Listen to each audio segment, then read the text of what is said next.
Le 30 octobre 1759, les habitants du Moyen-Orient ont été réveillés en sursaut par un tremblement de terre. Des fissures sont apparues sur les murs de leur maison, les toits ont commencé à s'effondrer. Les gens sont sortis en courant de leur maison et se sont rassemblés dans des zones dégagées. Mais à cause des fortes secousses, ils continuaient à perdre pied et à tomber. Un mois plus tard, un autre tremblement de terre s'est produit qui s'est avéré être encore plus fort. Des arbres ont été brisés, des maisons se sont effondrées, des fissures profondes sont apparues dans le sol. La catastrophe a duré 2 minutes. Des oasis, des routes et des villes ont été détruites. Miraculeusement, les anciens bâtiments de Baalbek ont résisté au tremblement de terre. Certains historiens affirment que ce lieu majestueux et mystérieux a été construit sous l'Empire romain. Mais de nombreux chercheurs ne sont pas d'accord.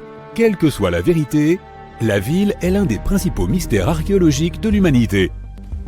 Le bâtiment le plus étonnant de Baalbek est le temple de Jupiter. Les habitants de l'Empire romain croyaient que Jupiter détenait le pouvoir sur la foudre et le tonnerre. Le bâtiment ressemblait à une plateforme avec 54 colonnes sur lesquelles reposait un toit massif. Aujourd'hui, on ne peut plus voir que 6 colonnes de 20 mètres de haut. Chacune d'entre elles est composée de 3 sections et ressemble à un crayon. Les mines de ces crayons ont été construites en plomb, ce qui a rendu les colonnes exceptionnellement solides. Chacun de ces morceaux de pierre pesait la somme incroyable de 80 tonnes. C'est le poids de 35 SUV Ford Explorer. Voici le plus grand bloc de la Grande Pyramide de Gizeh. Mais comparé au bloc de Baalbek, il ne semble même pas si impressionnant. Les fondations sous le temple de Jupiter ont été préservées. C'est ainsi que les spécialistes ont découvert qu'il était composé d'environ 25 pierres monolithiques pesant 450 tonnes chacune. Cela signifie que les blocs de Baalbek pèsent presque 4 fois plus que les blocs d'Égypte. Il y a 3 autres énormes blocs de calcaire dans les fondations, pesant chacun 800 tonnes. C'est plus de 2 fois le poids d'un avion Boeing 747. Les anciens bâtisseurs ont dû avoir du mal à sculpter de tels géants dans un morceau de pierre. Et après cela, ils ont aussi dû les tirer jusqu'au site de construction et les soulever à une hauteur importante. Répéter cette logistique serait probablement un cauchemar pour les constructeurs d'aujourd'hui. Pour réaliser une telle quantité de travail, ils auraient besoin d'un équipement moderne. Mais les constructeurs de Baalbek n'avaient pas de camions, de grues avec des scies circulaires ou d'électricité.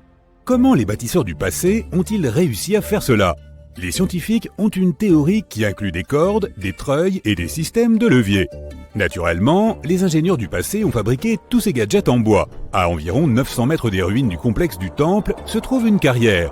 Les archéologues supposent que c'est là que les pierres de la construction ont été taillées. Ils y ont trouvé un bloc de calcaire qui semblait être trop grand, même pour cet endroit incroyable. Le monolithe a été baptisé la pierre du Sud. Il mesurait 20 mètres de long sur 4 mètres de large. Les anciens bâtisseurs n'ont pas eu le temps de le séparer complètement de sa roche-mère. Un groupe de scientifiques autrichiens a estimé que ce morceau de calcaire pesait plus de 1000 tonnes, soit l'équivalent de 3 avions Boeing ou 160 éléphants d'Afrique. Une autre surprise attendait les archéologues près de la pierre du Sud. C'était un deuxième monolithe pesant plus de 1200 tonnes. Mais les anciens bâtisseurs ne se sont pas arrêtés là. Ils ont continué à travailler. En 2014, dans la même carrière, des archéologues allemands ont déterré un bloc qui pesait 1650 tonnes.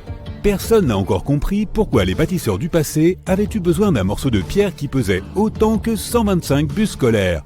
On ne sait pas non plus comment ils comptaient déplacer ce colosse et pourquoi ils n'ont pas terminé le travail.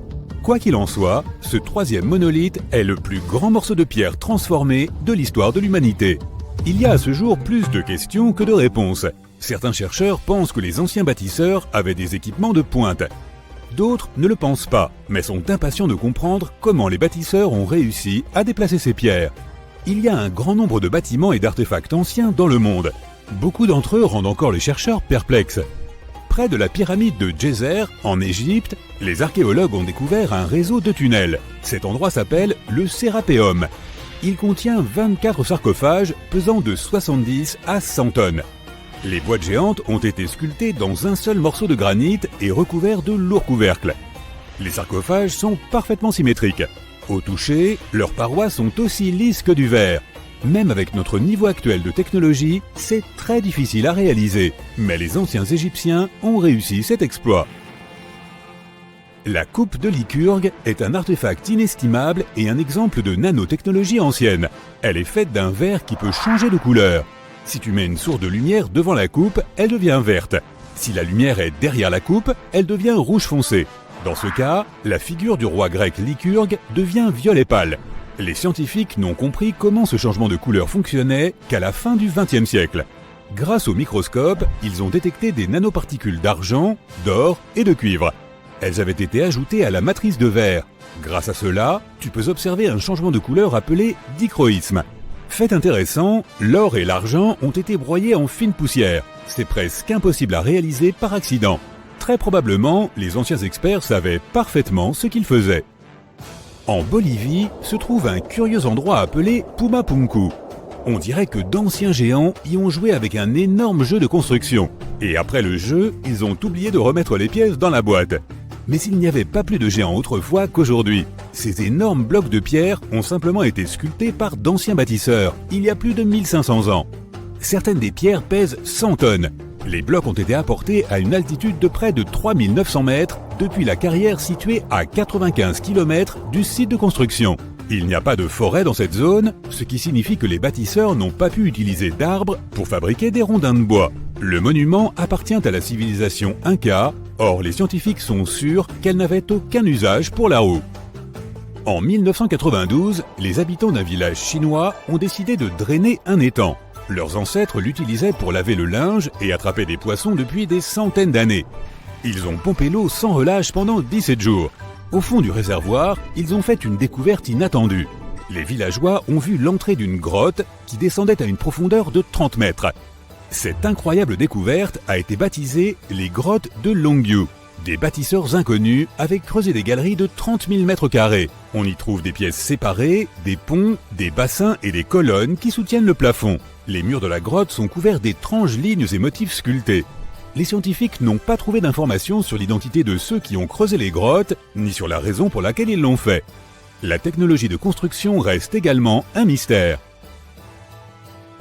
Antonio Stradivari a vécu en Italie au XVIIIe siècle. Il crée des instruments de musique.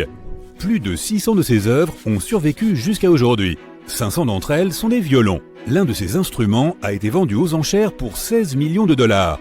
Les violons fabriqués par ce maître ont un son clair et profond.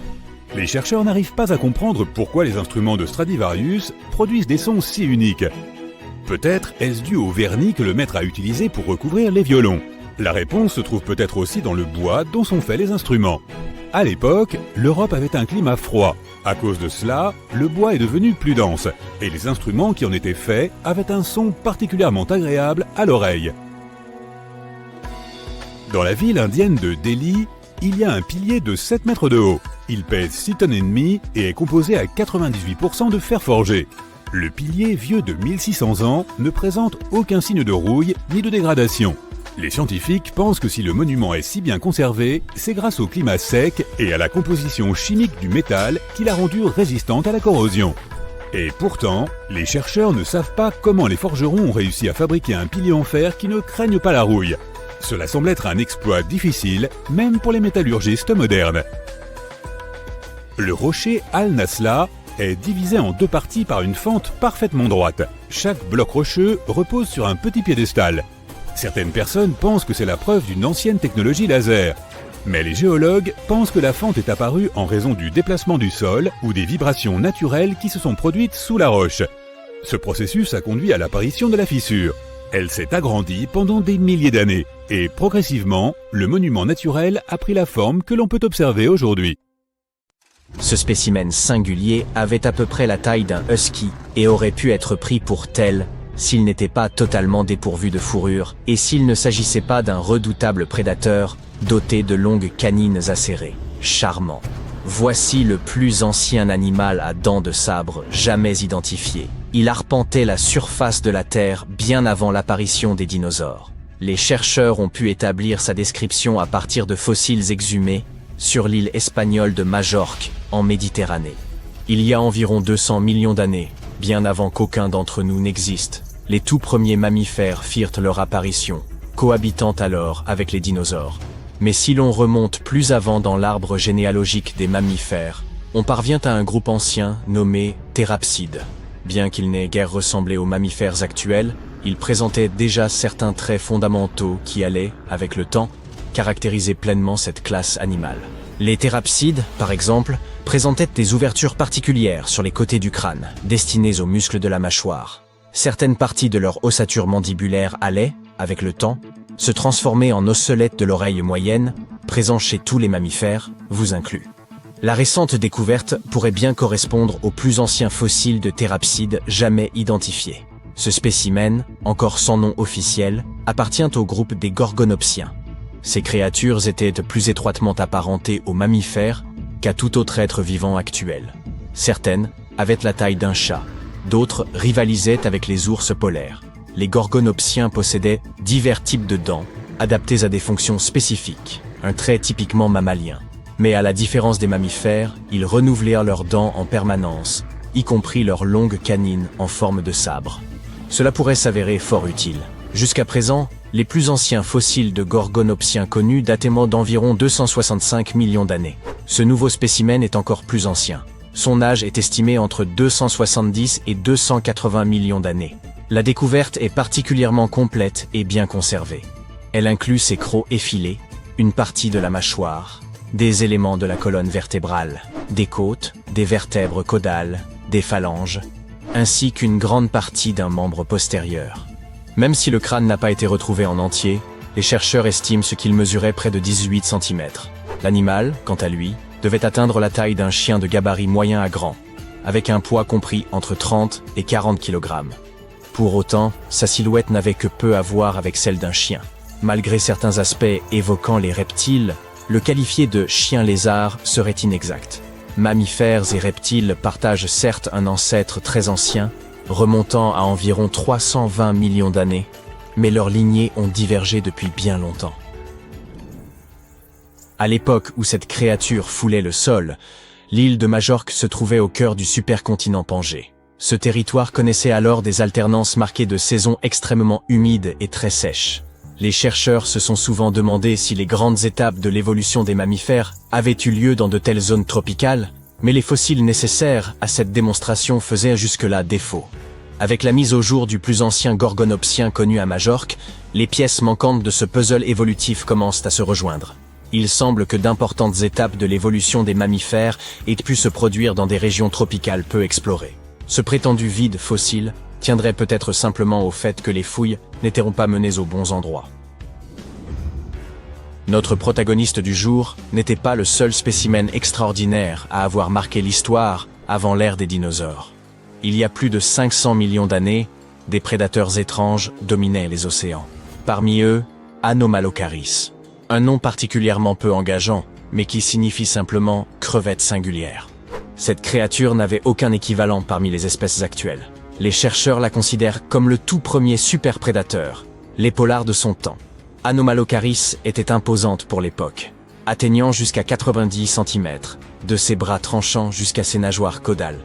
On pensait autrefois qu'elle se nourrissait de trilobites, mais des recherches récentes montrent qu'elle n'était pas assez puissante pour percer leur carapace. Il s'agissait plutôt d'une chasseresse vive et agile, dotée d'une vision remarquable, ciblant des proies molles qu'elle attrapait dans l'eau. Autre merveille de l'ère pré-dinosaure, un poisson capable de marcher sur la terre ferme. Un exploit tout à fait remarquable. Tiktaalik évoluait dans des rivières marécageuses, évoquant celles de l'Amazonie actuelle. Il pouvait atteindre 2,70 m, chassait dans les eaux douces comme un crocodile moderne, et possédait un cou mobile ainsi que des poumons primitifs, lui permettant de survivre aussi bien sur terre que dans l'eau. La raison pour laquelle des poissons comme Tiktaalik ont commencé à explorer la terre ferme, il y a environ 395 millions d'années, demeure obscure. À cette époque, le supercontinent de Gondwana se rapprochait lentement du futur continent nord-américain, formant de vastes zones marécageuses. Ces environnements, humides, peu profonds et proches de l'équateur, offrirent des conditions idéales à l'essor d'animaux amphibies, comme les crocodiles. La nourriture sur Terre était rare. Peut-être se sont-ils aventurés là pour des raisons de sécurité, trouvant moins de prédateurs et de meilleurs endroits pour pondre leurs œufs que dans l'eau. Ces créatures ont d'abord vécu en pleine mer, puis dans des eaux peu profondes, avant de coloniser les marais et les rives, pour enfin, après une lente transition, s'établir pleinement sur la terre ferme. Imaginez un mille-pattes géant, long de 2,5 m et pesant jusqu'à 50 kg. Arthropleura, qui vivaient il y a plus de 300 millions d'années dans ce qui est aujourd'hui l'Angleterre. Durant la période du Carbonifère, l'atmosphère terrestre contenait plus de 26% d'oxygène, contre environ 21% à l'heure actuelle. Pendant longtemps, les chercheurs ont cru que ces niveaux élevés d'oxygène expliquaient l'imposante taille de ces animaux. Toutefois, une découverte fortuite a révélé un fossile datant d'une période où la teneur en oxygène était à peine supérieure à celle d'aujourd'hui. Cette trouvaille, mise au jour par la fracture opportune d'un rocher, fait partie des spécimens de mille-pattes géants les plus complets et imposants jamais découverts. Cette créature aurait pu habiter non seulement les zones marécageuses, mais également les forêts clairsemées, regorgeant de graines, de noix et peut-être même de petits animaux. Il est plausible qu'elle n'ait pas été un simple herbivore lent et laborieux, mais un prédateur agile et opportuniste, capturant toute proie à sa portée. Après avoir dominé la Terre pendant environ 45 millions d'années, ces mille-pattes géants ont fini par disparaître, probablement chassés par les reptiles, qui ont ainsi préparé le terrain pour l'avènement des dinosaures. Si vous vous êtes déjà demandé ce qui résulterait du croisement entre un ours polaire et un tigre à dents de sabre, voici la réponse. Inostrancevia a dominé les écosystèmes méridionaux après avoir migré sur plus de 11 000 km à travers la Pangée. Il y a environ 252 millions d'années. Sa peau, aussi résistante que celle d'un rhinocéros, et ses canines massives, parfaitement adaptées pour déchirer les chairs, en faisaient un redoutable coureur. Une fois installé dans ce qui est aujourd'hui l'Afrique du Sud, il supplantait une grande partie des prédateurs locaux. Cependant, sa suprématie fut de courte durée, car vers la fin de la période permienne, d'immenses éruptions volcaniques provoquèrent des changements climatiques profonds, entraînant la disparition d'environ 90% des espèces vivantes. Les grands prédateurs, caractérisés par leur croissance lente et leur rareté, sont souvent les premiers à succomber lors de telles extinctions massives. Et c'est ainsi que notre protagoniste disparut. Notre dernière créature du jour est une libellule géante qui vivait il y a environ 300 millions d'années. Avec une envergure excédant les 60 cm, 2 paires d'ailes, 6 longues pattes épineuses et d'énormes yeux globuleux, Meganeura est sans doute le plus grand insecte volant à avoir jamais existé, surpassant largement les libellules actuelles, qui sont ses lointaines parentes. À l'instar des libellules modernes, Meganeura fréquentait les espaces ouverts proches des étangs et ruisseaux à courant lent. Toutefois, elle ne se nourrissait pas uniquement de petits insectes, mais dominait ces milieux en tant que prédateur principal, capturant proies diverses en plein vol, y compris d'autres insectes volants, de petits amphibiens, voire des animaux proches des lézards, grâce aux épines de ses pattes formant un véritable piège volant. Les premiers fossiles de Meganeura furent découverts en France en 1880 dans des roches riches en charbon. Leur conservation remarquable permettait d'observer le dessin précis des nervures alaires.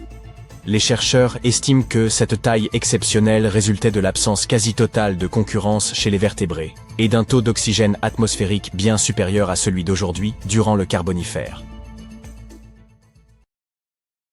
Le pôle sud ne se limite pas à des manchots et une étendue infinie de neige. Un monde fantomatique y est enfoui. Observez, il se situe précisément ici sur le globe terrestre. Ne confondez pas l'Antarctique avec l'Arctique, qui se trouve au sommet de nos cartes, est bien plus petit et, disons-le franchement, bien moins énigmatique.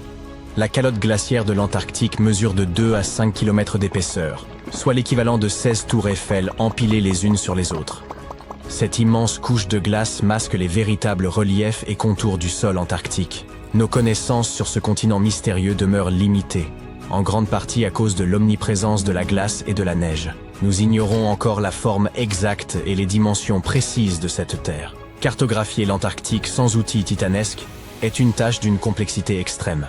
Les satellites, toutefois, ont appris à pénétrer la glace grâce à leurs caméras de pointe.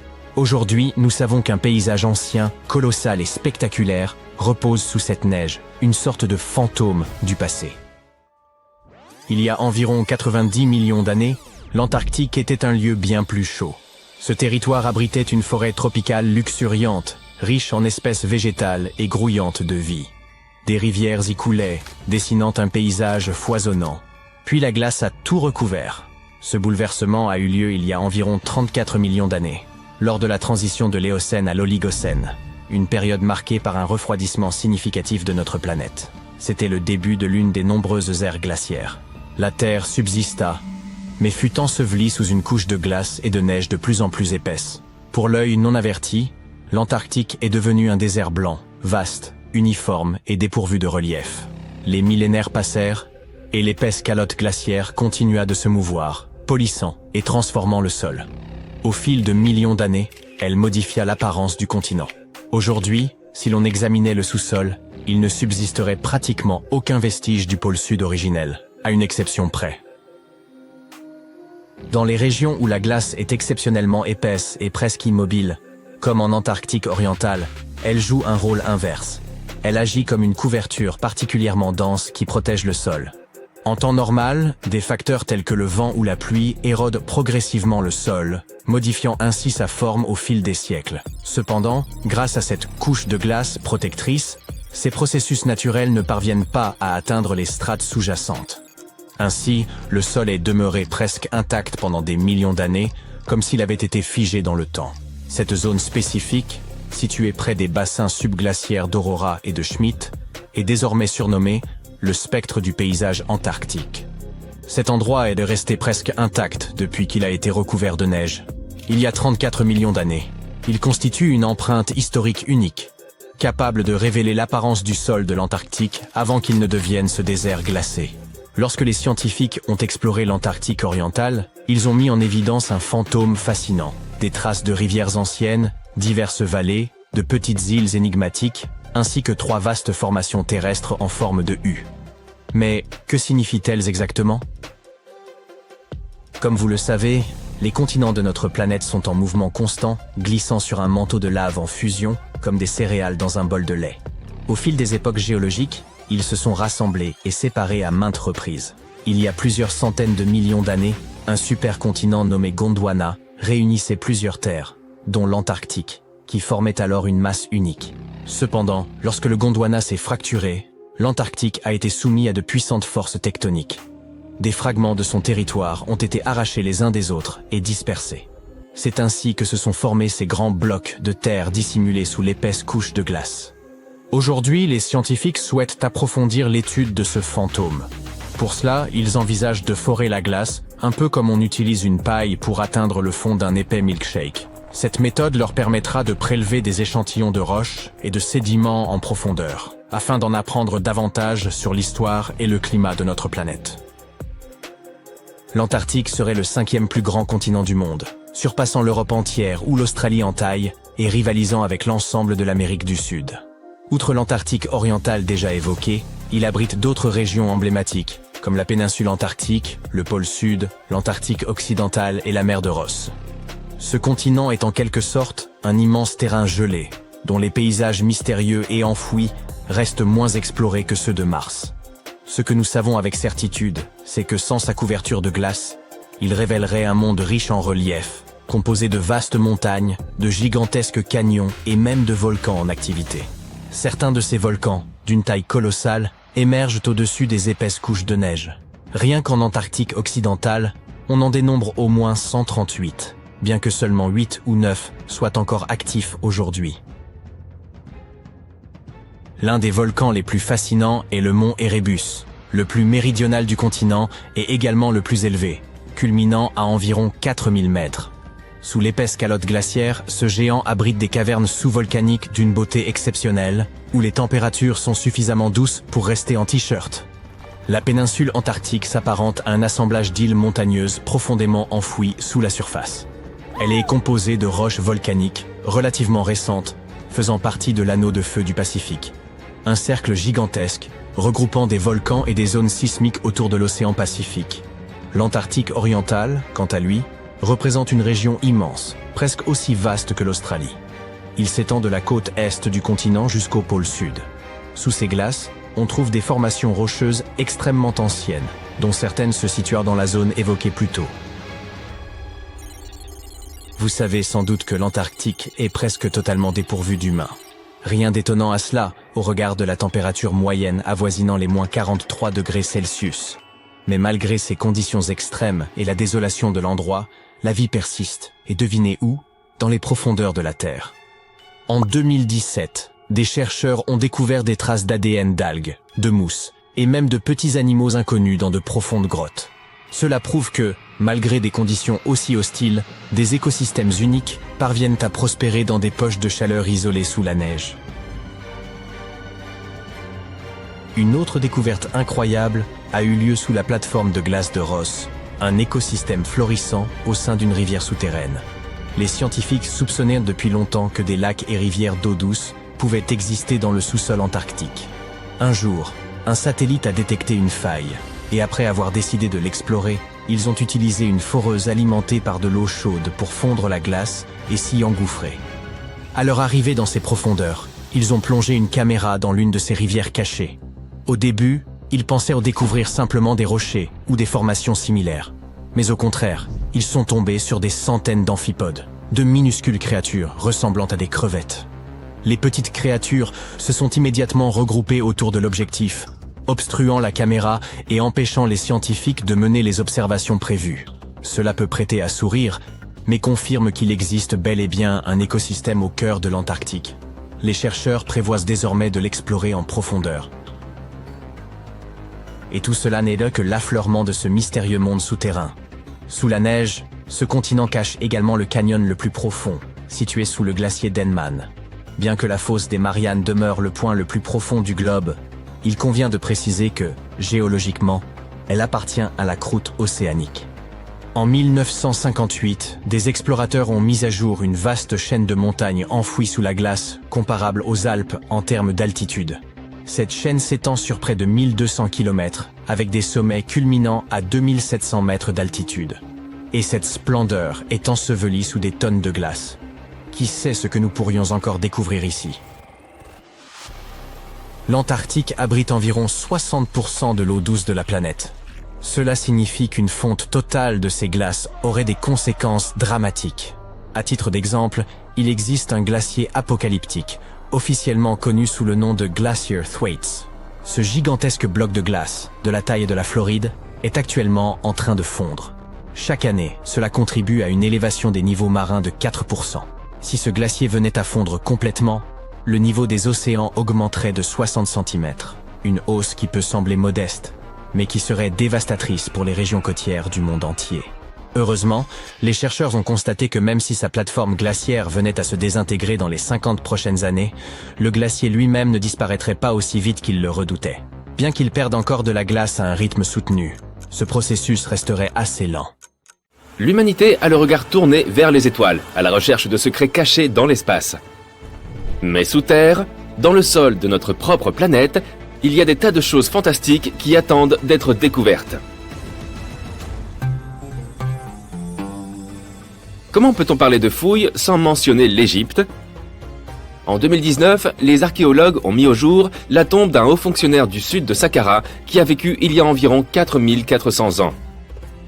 Il s'appelait Khuy, et les hiéroglyphes sur les murs de la tombe énumèrent ses nombreux titres, dont celui de seul ami du pharaon de l'époque. Cette découverte aurait pu être assez banale en Égypte, si ce n'était pour l'intérieur de la tombe. Les murs, le plafond et même certaines parties du sol étaient couverts de hiéroglyphes, d'images et de motifs complexes. Mais ce qui a le plus surpris les scientifiques, c'est la bonne conservation des couleurs de ces images. Malgré les fissures et les éclats sur les murs et le plafond, elles étaient encore brillantes et vives, comme si elles avaient été peintes récemment. En Israël, une ville entière a été découverte par des archéologues en 2019. Elle datait de 5000 ans, soit du début de l'âge de bronze, et abritait environ 6000 personnes. Des millions d'outils, des fragments de poterie et des récipients en pierre ont été trouvés sur le site. Selon les chercheurs, la ville était si vaste qu'elle pourrait être considérée comme le New York de son époque. Cette mégapole a été soigneusement conçue avec des dizaines de rues, de ruelles, de zones publiques et résidentielles. Les archéologues affirment que les citoyens vivaient et commerçaient non seulement avec différentes régions, mais aussi avec diverses cultures et royaumes. Bar Hill est une colonie datant de l'âge du fer dans l'est de l'Angleterre, et des archéologues sont tombés par hasard sur quelque chose de très insolite. Alors qu'ils exploraient la zone, ils ont regardé dans une fosse en particulier et y ont trouvé des milliers d'os de grenouilles. Des calculs ultérieurs ont montré que ces plus de 8000 os appartenaient à des grenouilles et des crapauds. Il n'y avait aucun signe de dommage extérieur. Les os gisaient sous forme de tas et de colonnes. Les scientifiques n'ont aucune idée de ce qui a pu attirer autant de grenouilles et de crapauds en un seul endroit. On sait que les habitants de l'époque mangeaient des grenouilles, et qu'ils ont donc pu les amener ici. Selon d'autres versions, les grenouilles seraient venues en raison des grandes quantités d'insectes qui se nourrissaient des cultures. Ou bien, elles auraient été à la recherche d'un plan d'eau et se seraient retrouvées piégées dans le fossé. Pour l'instant, le mystère des grenouilles reste entier. Moins mystérieuse qu'amusante, une insulte vieille de près de 1800 ans a été trouvée gravée dans la pierre, près du mur d'Adrien en Angleterre. Un ancien fort romain situé juste au sud du mur contenait de nombreuses tablettes écrites. Mais celle-ci était particulièrement curieuse en raison de son contenu. La pierre mentionne un certain Secundinus et dit des choses assez désagréables à son sujet. En fait, il s'agit de l'un des plus anciens graffitis sur pierre jamais découverts, qui indique que les Romains avaient bel et bien des querelles entre eux. Un éleveur du Wyoming, situé à proximité de la ville de Newcastle, vaquait à ses occupations lorsqu'il est soudain tombé sur un os bizarre qui dépassait du sol. En le déterrant soigneusement, il s'est rendu compte que l'os appartenait à une énorme créature. Elle était plus grande qu'un ours. Mais malgré cela, il n'y avait pas d'ours dans la région. Le fermier a appelé des scientifiques pour comprendre de quoi il s'agissait. Lorsqu'ils ont fouillé les pièces, ils ont découvert 3 squelettes de dinosaures. De Triceratops, pour être précis. Les chercheurs ont été stupéfaits par cette découverte pour 2 raisons. D'abord, les squelettes étaient étonnamment complets. Il y avait des os de leurs membres, des parties de crâne, de leurs pieds et des bouts de queue. Deuxièmement, on considérait les Triceratops comme une espèce solitaire, car tous les squelettes découverts jusque-là avaient été retrouvés seuls. Dans ce cas précis, ils étaient 3. L'un semblait être jeune, tandis que les 2 autres étaient probablement ses parents. À en juger par les marques de dents sur les os du plus grand des 3, un T-Rex aurait attaqué la famille. Et ils n'ont pas pu échapper à l'énorme prédateur. Les catacombes de Paris n'ont pas encore été entièrement cartographiées, et des choses étranges continuent d'y être découvertes. L'une d'entre elles a été trouvée en août 2004.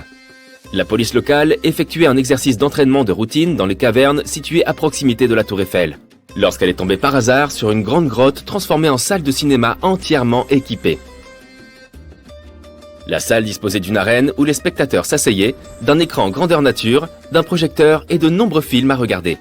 Il est intéressant de noter qu'ils étaient tous assez ordinaires, avec des films noirs des années 50 et des films plus récents.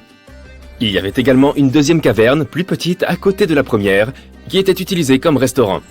Quelqu'un avait installé un système électrique et au moins 3 lignes téléphoniques dans ce cinéma souterrain. Mais le plus inquiétant s'est produit lorsque les agents sont retournés sur le site 3 jours plus tard, pour approfondir l'enquête. Ils ont découvert que tous les câbles électriques et toutes les lignes téléphoniques avaient été coupés, et qu'une mystérieuse note manuscrite gisait au sol qui disait « N'essayez pas de nous retrouver ». Personne ne sait encore qui a construit ce cinéma souterrain, ni pourquoi. En 1948, un premier rapport fait état d'un curieux mur de 150 km de long construit en Jordanie. On ne sait pas encore qui l'aurait construit, ni quand, ni pourquoi. Son but n'était pas de servir de défense. Il était trop bas et trop peu épais pour pouvoir protéger quoi que ce soit de quiconque. Aujourd'hui, il n'en reste plus que des ruines, bien sûr, mais à l'époque, il était encore tout neuf. Il mesurait environ 1 mètre de haut et 1 demi-mètre d'épaisseur. La théorie la plus populaire veut que cet étrange mur aurait pu servir de limite aux terres agricoles. Les chercheurs ont trouvé des traces d'anciennes terres agraires à l'ouest du mur.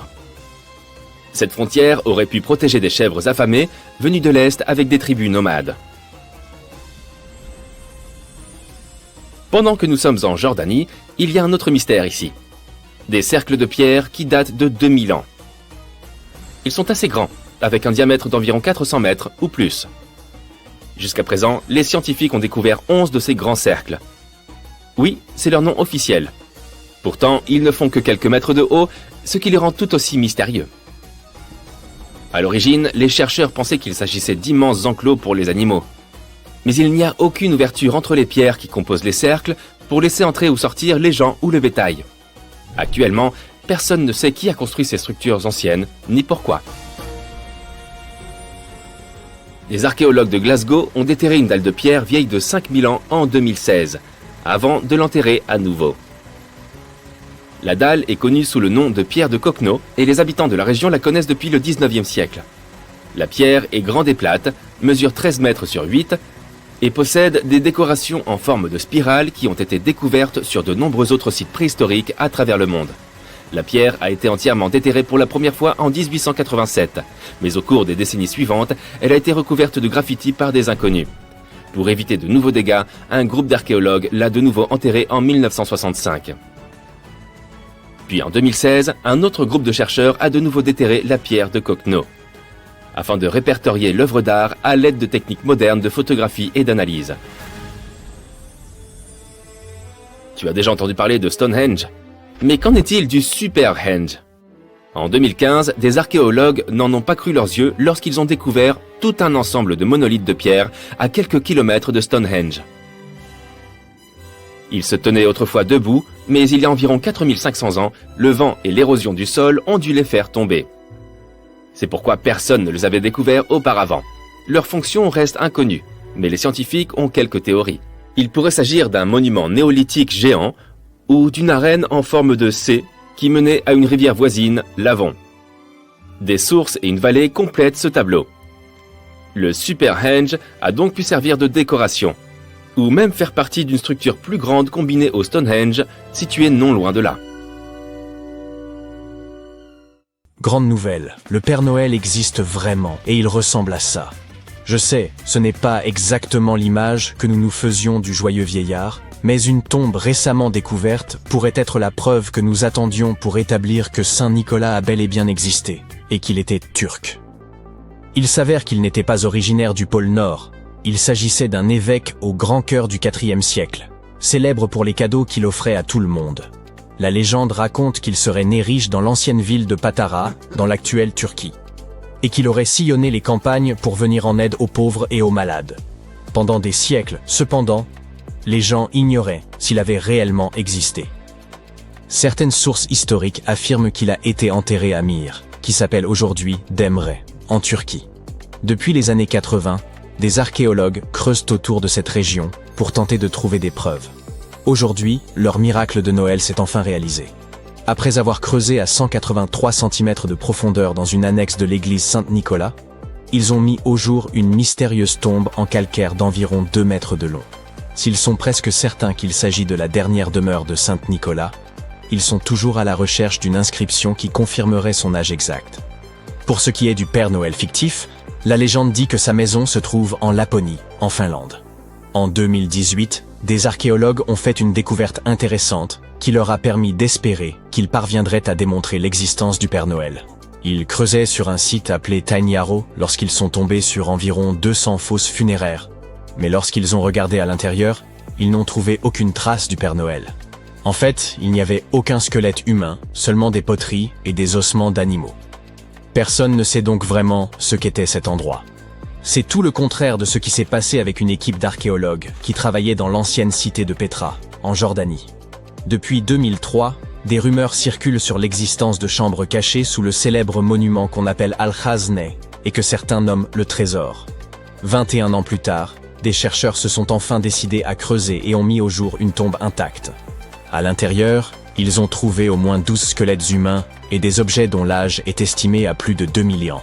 Des centaines de milliers de touristes se rendent à Al-Khazne chaque année.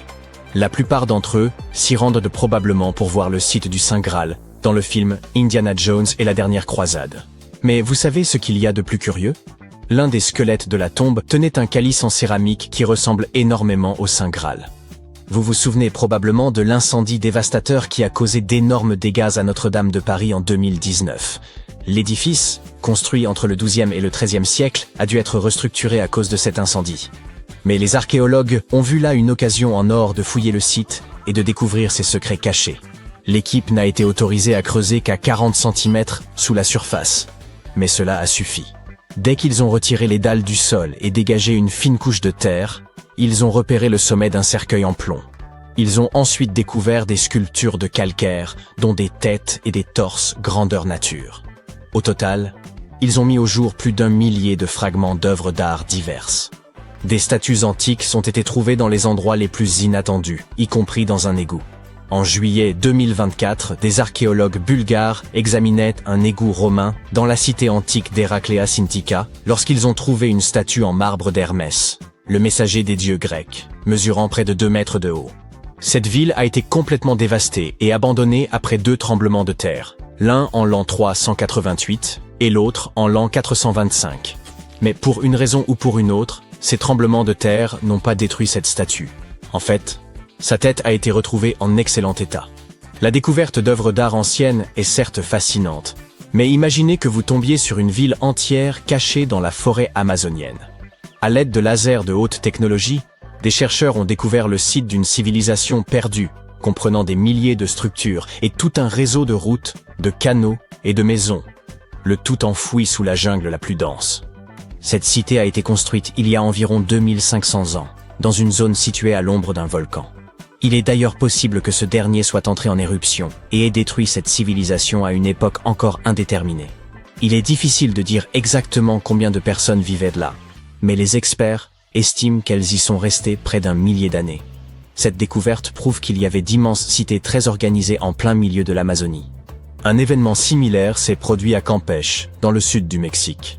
Un archéologue effectuait des recherches sur Internet lorsqu'il a accidentellement découvert une cité maya. Ce site, aujourd'hui appelé Valeriana, était immense, de la taille d'Édimbourg, la capitale de l'Écosse. Elle comptait quelques pyramides, des terrains de sport, des amphithéâtres et des chemins reliant les différents quartiers. Grâce aux images satellites, les archéologues ont mis au jour toute une civilisation inconnue de l'âge du bronze. C'est en consultant des images aériennes qu'ils ont découvert une centaine d'établissements préhistoriques dans la plaine pannonienne, une région qui comprend une partie de l'actuelle Serbie et de la Hongrie. Les gens qui vivaient là sont aujourd'hui connus sous le nom de groupe du site de Tissa, et il semble qu'ils formaient une société assez bien organisée, habile à cultiver des aliments, à chasser et à pêcher.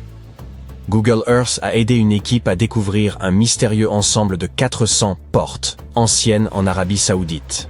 Ces portes, disséminées dans le désert, auraient été construites il y a plusieurs milliers d'années.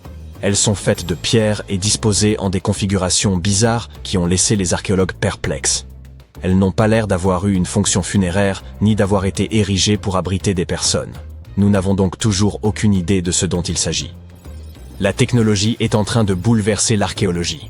Grâce à l'intelligence artificielle et à un concours doté d'un prix d'1 million de dollars, nous avons enfin pu déchiffrer une partie d'un manuscrit ancien, illisible et très endommagé. Les rouleaux d'Herculanum ont été découverts par des ouvriers qui fouillaient la ville antique d'Herculanum, près de Pompéi, en 1752. Mais leur état était tel que, pendant des années, on les a considérés comme indéchiffrables. Heureusement, l'intelligence artificielle a contribué à dévoiler leurs secrets. Sur la base des études réalisées jusqu'à présent, les experts pensent que l'un de ces rouleaux a été écrit par un philosophe qui privilégiait les plaisirs, comme la musique et la gastronomie, par rapport à tout le reste. Stonehenge, en Angleterre, est sans aucun doute l'un des lieux les plus mystérieux de la planète. Certaines théories suggèrent même qu'il a été construit par des extraterrestres. Après plus d'1 siècle de recherche, les archéologues n'ont toujours pas compris comment il a été conçu. Vous voyez ce grand autel au milieu ? Il s'avère qu'il vient tout droit d'Écosse. C'est assez incroyable, étant donné que ce bloc de grès massif pèse plus de 6 tonnes et que les personnes qui ont construit Stonehenge il y a plus de 4000 ans ne disposaient ni de roues ni d'outils modernes. Les océans regorgent également d'objets étonnants. En 2013, une mystérieuse épave a été découverte à environ 6 mètres sous l'eau au large des côtes du Kenya. À l'époque, personne ne savait d'où elle venait. Mais aujourd'hui, les chercheurs sont presque sûrs qu'il pourrait s'agir d'un navire de la flotte de Vasco de Gama. Vous savez, le célèbre navigateur portugais, surtout connu pour avoir été le premier à naviguer de l'Europe à l'Inde en contournant le cap de Bonne-Espérance, en Afrique. Si cela se confirme, cette épave pourrait être l'une des plus anciennes épaves européennes retrouvées dans l'océan Indien. Les trésors anciens peuvent prendre de nombreuses formes, y compris celle d'une bouteille. Récemment, des archéologues norvégiens ont découvert un message vieux de 150 ans dans une bouteille lors de l'excavation d'un tumulus viking. Cette bouteille contenait une lettre écrite par Anders Lorange, un archéologue ayant travaillé sur le site dans les années 1800, ainsi que sa carte de visite et quelques pièces de monnaie enveloppées dans du papier. La lettre contient quelques informations sur les fouilles, mais il semble que Lorange se soit trompé sur certains points. par exemple sur le nombre exact de boucliers vikings découverts. À la fin de la lettre, il a ajouté une note personnelle en caractères runiques. « Emagad, ma petite amie ». Cette lettre nous a donc permis de mieux comprendre l'histoire avec un grand H, mais aussi d'en savoir plus sur la vie amoureuse de l'archéologue. Quand tu entends parler de ruines anciennes, tu ne les imagines jamais suspendues quelque part, ou simplement accrochées à la branche d'un arbre, n'est-ce pas? En fait, pour la plupart des objets anciens que nous avons exposés dans les musées du monde entier, les archéologues ont fait un travail de fouille impressionnant. Tu vois, les bâtiments ont cette drôle de façon de se dégrader avec le temps si l'on n'en prend pas soin correctement. Parfois, nous devons réutiliser certains matériaux de construction et une bâtisse plus ancienne peut alors être sacrifiée dans le processus. D'autres fois, les maisons sont abandonnées et dès qu'elles sont exposées aux éléments en surface, comme la pluie ou le soleil, elles n'ont plus aucune chance. Certaines s'écroulent tout simplement sous l'effet de la bonne vieille érosion. La seule façon pour un édifice de survivre à l'épreuve du temps est d'être enterré en profondeur. Mais comment ces architectures finissent-elles par être enterrées? C'est une véritable comédie d'erreurs. Les villes anciennes avaient l'habitude d'élever progressivement le niveau de leur sol, comme un enfant qui ajoute des garnitures à sa coupe glacée. En effet, ces colonies étaient toujours occupées à collecter de la nourriture et des matériaux de construction pour faire face à l'augmentation constante de leur population. Mais qui a le temps de s'occuper des déchets et des ordures? À l'époque, ce n'était pas vraiment une priorité sur leur liste de tâches. Ainsi, lorsqu'il s'agissait de construire de nouvelles maisons, les civilisations anciennes économisaient leur sueur et leurs larmes en empilant les décombres et en construisant directement dessus. Mais ce n'est pas tout. De temps en temps, les rivières entrent en crue et déposent une couche de sédiments sur le sol des villes. Cela a pour effet d'encapsuler encore davantage ces anciennes constructions. Et dans les régions sèches, comme le désert, où le vent aime à montrer ses mouvements de danse de sable et de poussière, tu peux parier que c'était une lutte constante pour garder les établissements propres. Un exemple hilarant est celui du Sphinx, dont la tête était enfouie dans le sable jusqu'à ce qu'un groupe d'archéologues le mette au jour en 1917. Certaines villes anciennes ont fini par être recouvertes parce qu'elles étaient complètement abandonnées. Avec moins d'activité humaine pour contrôler leur expansion, les graines de plantes n'ont pas pu résister à l'opportunité et ont germé un peu partout. Elles ont absorbé le dioxyde de carbone de l'air et se sont développées, ajoutant de plus en plus de volume au sol. Scieuses racines effrontées ont même décidé de stabiliser le sol constitué de matière végétale en décomposition, créant ainsi plusieurs couches de terre. C'est comme si Mère Nature s'était lancée dans un ultime projet de bricolage, avec les plantes comme fidèles auxiliaires. Fouiller dans les secrets des civilisations anciennes, ce n'est pas seulement déterrer un monde perdu, c'est aussi une quête épique pour révéler les trésors cachés sous les couches de l'histoire. Mais comment les archéologues savent-ils d'abord où creuser? Si tout est recouvert de multiples couches de sédiments, de débris et de racines de plantes, ils doivent avoir une sorte de système auquel ils se fient avant de se lancer dans un nouveau projet, n'est-ce pas? Tout d'abord, ce ne sont pas toujours eux qui suggèrent des fouilles archéologiques à tel ou tel endroit. Je m'explique. Supposons que tu sois un entrepreneur et que tu souhaites construire un nouveau complexe d'appartements luxueux dans ta ville. Cependant, certaines législations locales imposent des exigences avant que ton projet ne puisse démarrer. Par exemple, avant de commencer à construire sur un terrain, il peut être nécessaire de faire appel à des spécialistes pour vérifier le sol. Scieuses personnes intelligentes peuvent être des archéologues, des géologues ou des paléontologues, et elles doivent garder un œil sur le processus en phase de développement. En cas de découverte d'artefacts ou d'écofacts, termes savants pour désigner des vestiges organiques, ces experts interviennent pour les fouiller et les étudier. Mais qu'en est-il des sites qui n'ont rien à voir avec les bulldozers et les chapeaux jaunes? Les archéologues ont plus d'un tour dans leur sac lorsqu'il s'agit de localiser les points chauds de l'Antiquité. Ils plongent dans les archives historiques et font un travail de détective. En recherchant de vieux documents et de vieilles cartes, ils peuvent reconstituer le puzzle de l'activité humaine dans une région donnée. Si un site a déjà été visité, c'est encore mieux. La découverte de traces de fouilles antérieures ou de récits historiques peut donner aux archéologues de nombreuses informations sur les endroits où poursuivre leur chasse au trésor. Avant de commencer à manier leur pelle, les archéologues se livrent à une sorte de balayage visuel. Armés d'un système de quadrillage, ils se promènent sur le site, à l'affût de tout artefact susceptible de se cacher juste sous la couche supérieure de la terre. Qu'il s'agisse d'outils en pierre taillée, de verres historiques ou même d'anciennes décharges, oui, elles ont aussi de la valeur. Ces explorateurs à l'œil vif peuvent repérer des signes d'activité humaine plus rapidement que la plupart des gens. S'ils tombent sur un amas coquillé, terme savant pour désigner un dépôt d'ordures, ils savent avec certitude que l'homme a jadis habité cet endroit. Les archéologues ne se contentent pas de leur fidèle pelle. Ils disposent d'un arsenal de gadgets pour les aider dans leur recherche de merveilles cachées. Les outils géophysiques sont en quelque sorte leurs armes secrètes. Prenons l'exemple du résistivimètre. Cet appareil astucieux mesure la composante électrique du sol et tout élément ou artefact enfoui. Un mur enterré, par exemple, produira une résistivité différente de celle du sol environnant. Les magnétomètres et les géoradars fonctionnent de la même manière, mettant en évidence les indices potentiels de trésors anciens dans le sol. Et qui pourrait oublier notre vieil ami, le GPS? Il aide les archéologues à cartographier des emplacements précis, comme une carte au trésor high-tech les menant directement à leur peau d'or. Tu souhaites visiter virtuellement certains des sites archéologiques les plus importants du monde? Suis-moi. Au Royaume-Uni, par exemple, tu trouveras cet endroit intéressant appelé Stonehenge. C'est l'un des nombreux Henges répartis dans le pays, mais celui-ci est vraiment exceptionnel. Imagine cela.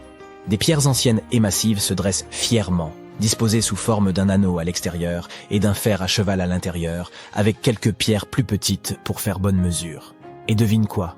Ces pierres étonnantes existent depuis plus de 5000 ans. C'est ce que l'on appelle une longévité à toute épreuve. C'est là que les choses deviennent intéressantes. Selon le folklore local, le légendaire magicien Merlin a sorti sa baguette magique et a téléporté ces pierres massives depuis l'Irlande. Apparemment, des géants les avaient assemblées là-bas, mais Merlin a décidé qu'elles seraient bien plus belles à leur nouvel emplacement.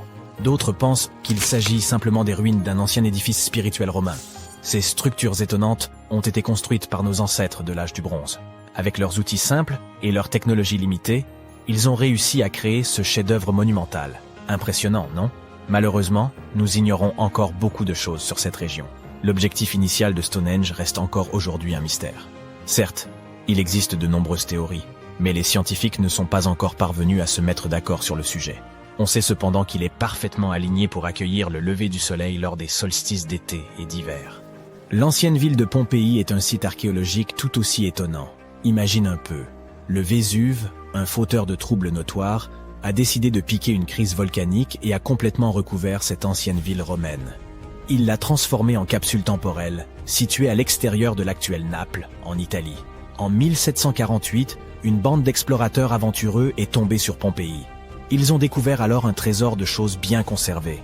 Des rues, des maisons, de la nourriture, probablement un peu périmée, des bijoux clinquants, des sculptures raffinées, des fresques colorées, des objets ménagers de tous les jours, et même des restes humains et animaux. C'était comme une fête archéologique épique. À première vue, Pompéi avait tout pour plaire.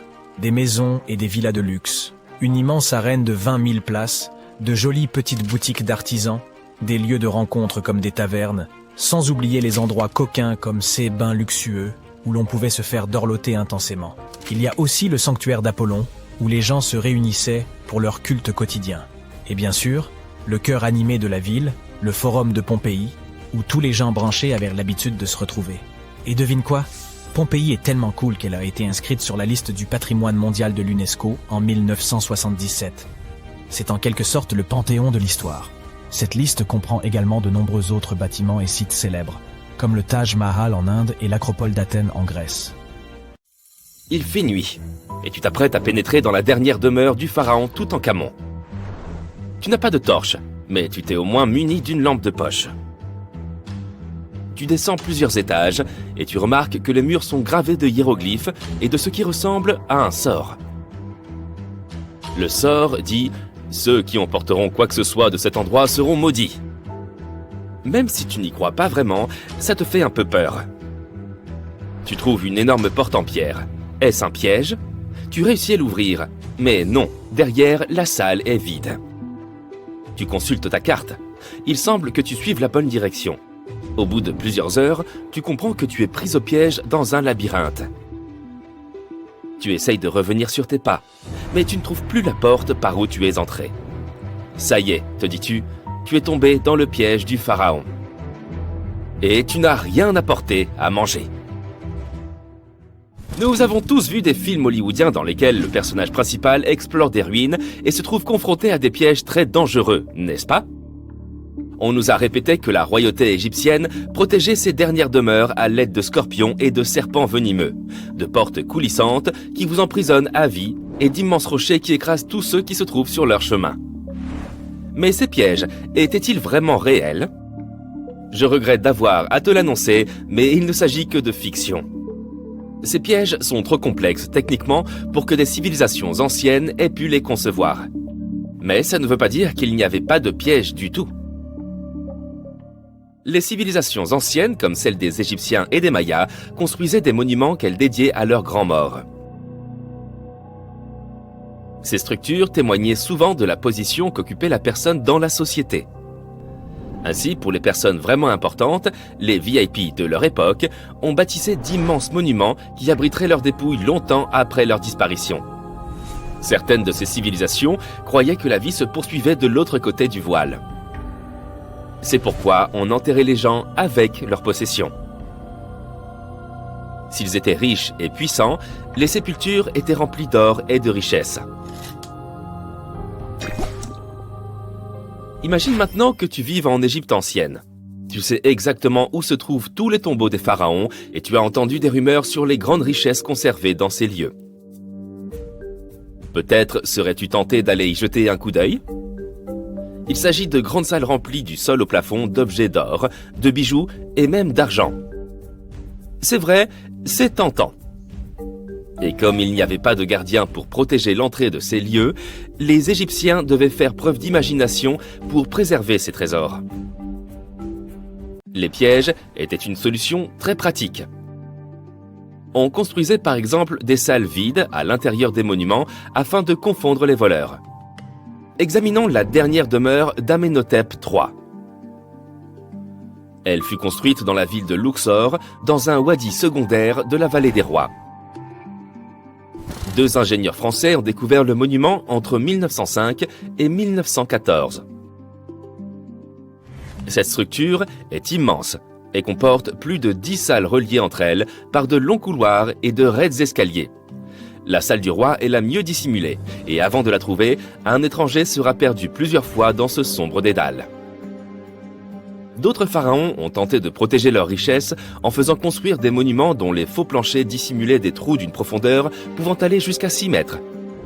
Les visiteurs indésirables étaient ainsi découragés dans leurs recherches en voyant s'ouvrir le sol en chemin vers la chambre du roi. Outre les faux planchers, ils excellaient à construire de véritables labyrinthes de couloirs et de fausses murailles. Et les voleurs pouvaient mettre des heures avant de trouver la riche sépulture. Quant aux serpents venimeux, il est probable qu'ils soient venus d'eux-mêmes s'installer dans les fosses de ces monuments. Et sans doute ne restaient-ils pas très longtemps. Comment ces reptiles auraient-ils pu survivre des années durant sans nourriture dans cet obscur intérieur ? Oui, il s'agit donc bien encore d'une légende inventée par Hollywood. Si ces pièges te paraissaient ennuyeux, les archéologues ont trouvé un moyen de dissuasion intéressant dans la dernière demeure de la Reine Rouge de Palenque, au Mexique. Palenque était l'une des puissantes cités mayas du Mexique précolombien. On pense que la Reine Rouge était la grand-mère du dernier roi maya. Sans aucun doute, une personne d'une grande importance pour l'Empire. En son honneur, un immense monument fut construit pour conserver son corps après sa mort. La découverte de la tombe elle-même a été un véritable événement. Les archéologues ont trouvé un ancien monument en creusant sur le site en 1994.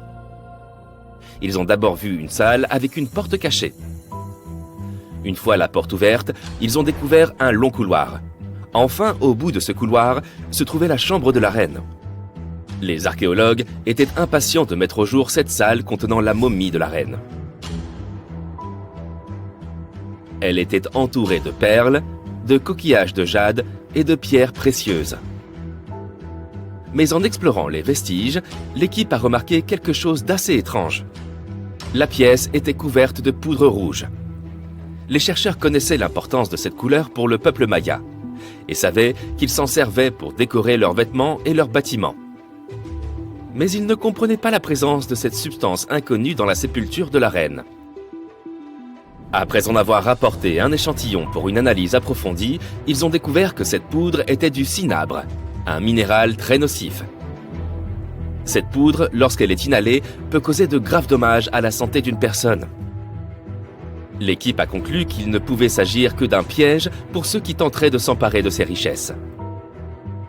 Les poudres toxiques sont peut-être les pièges les plus efficaces que nous ayons vus jusqu'à présent. Mais le moyen le moins onéreux d'éloigner les visiteurs indésirables était peut-être d'inscrire des sortilèges sur les surfaces des monuments. Nous en ririons probablement aujourd'hui, mais à l'époque, cela marchait extrêmement bien. Les sorts disaient généralement que quiconque emporterait quoi que ce soit connaîtrait un destin funeste.